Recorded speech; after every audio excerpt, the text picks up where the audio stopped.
সেইফালে ইলেকশ্যন, এইফালে আমাৰ বিহু পূৰা লাগি আছোঁ।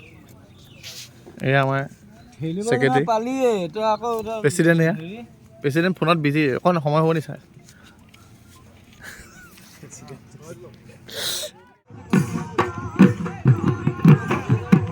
এইসকল দেখিছে যুৱক, এই যুৱকসকলক আচলতে এইখন মঞ্চ আমি যত্ন কৰিছোঁ তেওঁলোকৰ বাবে দিবলৈ। আৰু অত যে কষ্টবোৰ কৰোঁ আচলতে গম পায় আয়োজক সমিতিয়ে এখন বিহু পতাৰ আঁৰত কিমান কষ্ট অন্তৰ্নিহিত হৈ থাকে।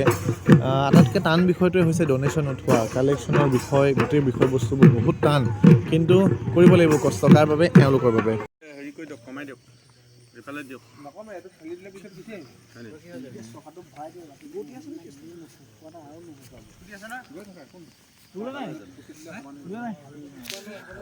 এইফালে আচলতে আমাৰ প্ৰস্তুতি চলি আছে, যিহেতু বিহু ৰঙালী সন্মিলন। এইফালে সকলো আছে, সকলো আছে। কি হ'ল?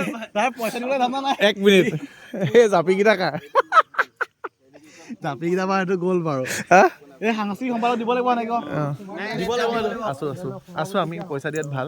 আৰু প্ৰস্তুতি চলি আছে, ৰঙালী সন্মিলন পাতিবলৈ আমি সাজু হৈছোঁ। এইফালে দেখিছে একদম আমাৰ পতাকা উত্তোলনৰ মূল মঞ্চ সাজু হৈ গৈছে। এইফালে গোটেই তোৰণ চৰণে গোটেইখিনি। কি কৈছা? নেকাটো, একদম ডাইৰেক্ট যাব, ৰাফ যাব এইটো। সঁচাটো চেলেঞ্জ। কোনে কি খোৱাবা? ৰসমলাই? ঠিক আছে, তো আমি সাজু হৈছোঁ আৰু ডে বাই ডে ব্লগবোৰ দেখাই থাকিম। কাইলৈ কি হয় সকলো দেখুৱাইছোঁ, আপোনালোক সকলো জড়িত হৈ থাকিব।